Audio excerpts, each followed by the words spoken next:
Welcome to the place where we learn about and learn from the leaders in our field who are powering human creativity. I'm Aaron Dworkin, and this is Arts Engines.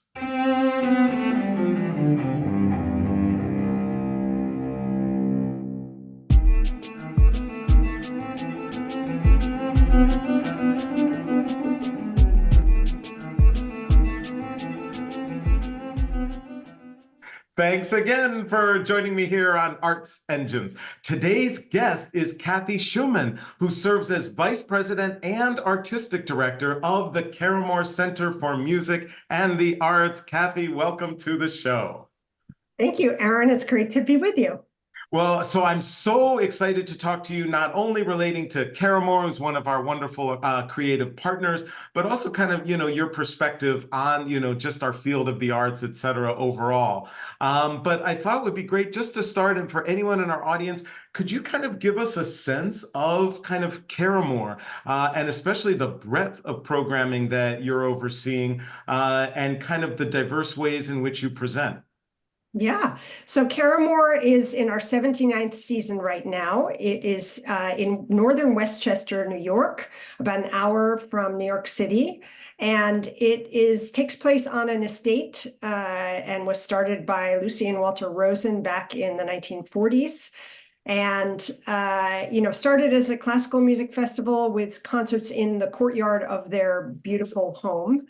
And now, in the 50s, they built a huge theater, the Venetian Theater, that we still use, which is almost 1,500 seats.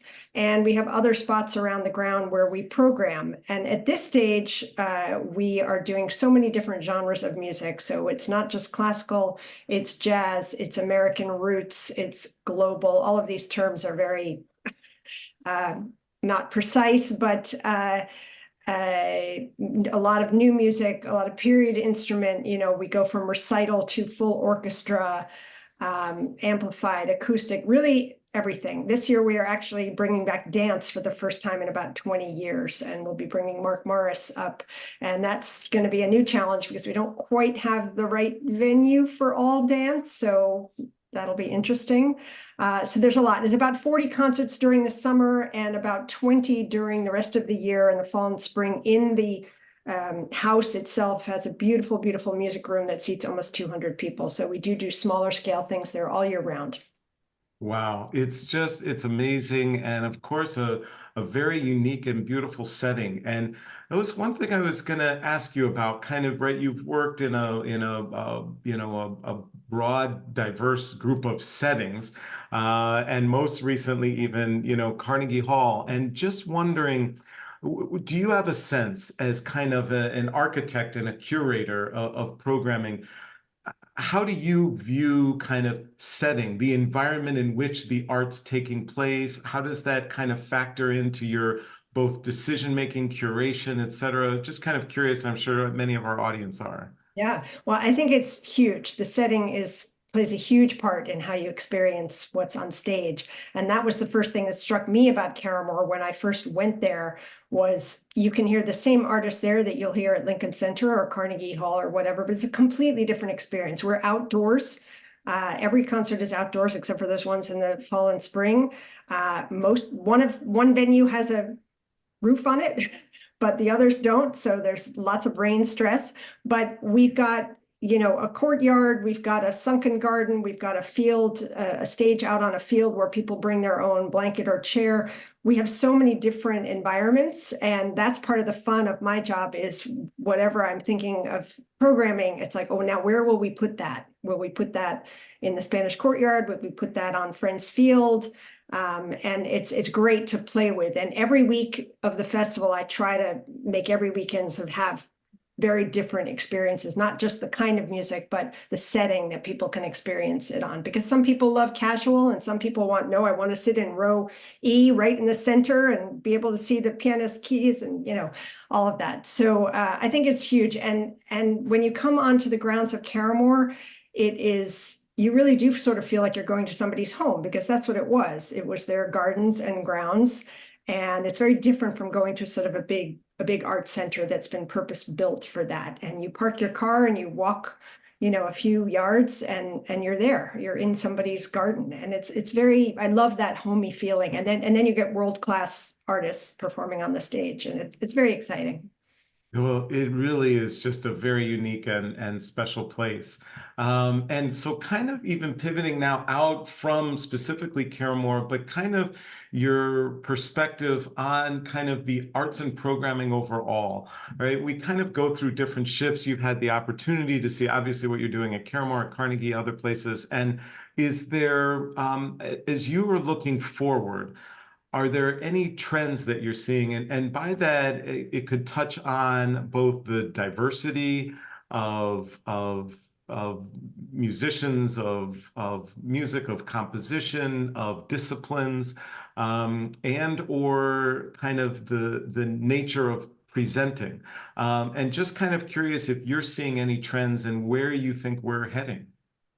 Yeah, well, obviously there was a huge sort of cultural shift in our world a few years ago after the murder of George Floyd, and at Caramoor we already had a lot of diversity already built in because of the different kinds of music that we did, but very specifically, and for myself, it was a real awakening in terms of the classical repertoire and artists in particular. And so we have made a very intentional effort and commitment to diversifying, particularly the classical music concerts, and that goes from the artists who are on stage to the composers who are played. And I really am trying, maybe not all concerts. Obviously, if we've got an early music group coming, it's a little more difficult, though not impossible, to represent really all of that. And it takes more effort. It really does. There's no lack of it out there, but when you're trying to present to bring a lot of very high profile artists, it's a little harder when you have an artist who, you think, well, actually, why don't they have as high a profile? But you have to sort of fight against that and say, no, this is something we need to present. And it's really paid off, I think. We've been introduced to such incredible artists through that, and they're appearing on our stages. And we do have the Sphinx Virtuosi coming this summer. But that's old news for us at this point, because I feel like we've really been doing it for several years now. And so many of those artists are very familiar to us already, and some of the composers as well. So that's been a big shift, and I see it reflected in a lot of places. And in terms of trends, I mean, I think it's a very exciting generation of artists. Let's say under 40, if we're going to be sort of say Those young young these people. days. Those young people, I think they are genuinely, their interests are so broad, and so they're so creative, that I think it's a really exciting time to be working in music, to be honest. More than maybe 20 years ago, 30 years ago, where it was just sort of, let's roll out the same pieces and the same artists over and over again. So I'm very inspired by that. And what I've found from working at different venues is really getting to know, it's not the same. Programming at Caramoor is not the same as programming at Carnegie Hall in terms of who our audience is. There's a lot of overlap, of course. Similarly, I worked in London for several years. That's a whole different scene. And I think anybody who's working and presenting really has to sort of get to know who is around them. and you can't just sort of plug in things that work even a mile or an hour or two down the road. It's very difficult. That was something I was going to ask, right? About like a lot of times as artistic curators, we're like, okay, we have our idea, our thought. We want to do this because, man, we just think it would be so awesome, so cool, so amazing. But there could be a significant disconnect with, as you were just saying, who my audience actually is or my community. And just wondering, kind of as a artistic curator and having this as kind of the focus for you as a professional and your expertise. How do you go about kind of balancing things that you really want to do and or that you know versus where you think your audience is? How do you go back and forth from kind of what your audience either wants or what you think they want versus where you want to lead them? How do you balance that? That's basically the crux of the challenge of doing this job. It's also fun, but I do try to really think about, so if we're going to do something very new that maybe we haven't done before, I'm going to try to find maybe an artist that is known to our community and that I know has a really, and they're going to do something really different, but there's something to hang on to for the audience, or vice versa. If I'm bringing a new artist and somebody I think, well, people really are not going to know who this person is, whatever, but then they're maybe going to do a repertoire that's really known. So it's always just finding that little balance. But I mean, we've tried some things. I always think you have to try. So we've tried some things. I think that I'm always trying to think, what can Caramoor do that another place can't? So we had a weekend of celebrating birdsong, and we had Pierre-Laurent Aimard doing the complete Messiaen catalog des oiseaux, and we had bird walks on the property and different times of day, early morning and late night. And I thought, this is something Caramoor can do that another place can't do. Now, did we have a huge turnout for it? No. It was something different. People were like, who's Messiaen? Who's Pierre-Laurent Aimard? But the people who came had it was one of the very, very special things we did that year. It was also the only thing that we got press for. You know, the New York Times came that year and wrote something about it. So I'm also just thinking of that. Because people like to know, oh, we go to a place that's, you know, taken seriously by the press too. So it's really a balancing act of all of those things. But I think we're still learning what we haven't sort of learned about our community, and what they might want. I think sometimes it's hard for people to know themselves. They only know what they know. So I do think of myself as, you know, I do want to introduce people to new things, but I try to listen to and see how the response is.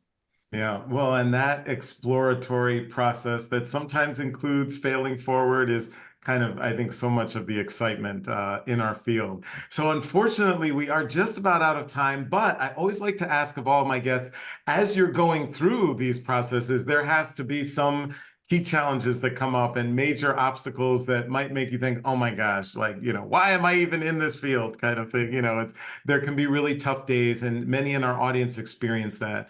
Given especially, right, your success and longevity in the field, are there mechanisms or things that you do as a leader, as an administrator, that kind of get you through and or past those tough times? Well, you know, experience is everything, right? Knowing that the world is not going to fall apart, even if this particular concert does. So trying to stay calm. Well, rain is definitely the biggest challenge of my particular job at Caramoor, since rain means changing venues and doing all sorts of things. We don't like that. But I guess I would just say, as you know, the network of people and relationships that I've built up over the years, and that includes some very recent ones, but also some very longstanding ones, that's who you turn to help, you know, get new ideas, solve problems. It's really invaluable, and I really I couldn't continue without that incredible network of people, you know, who share my passion for this and are interested in moving forward. Let's just say I've built up a really great group of colleagues and cohorts.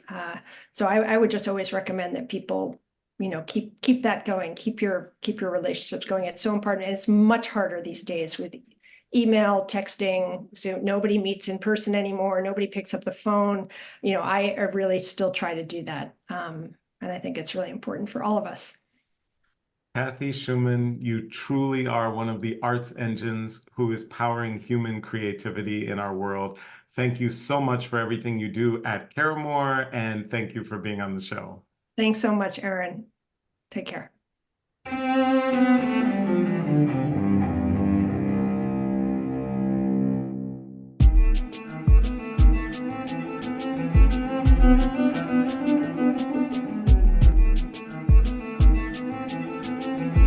you.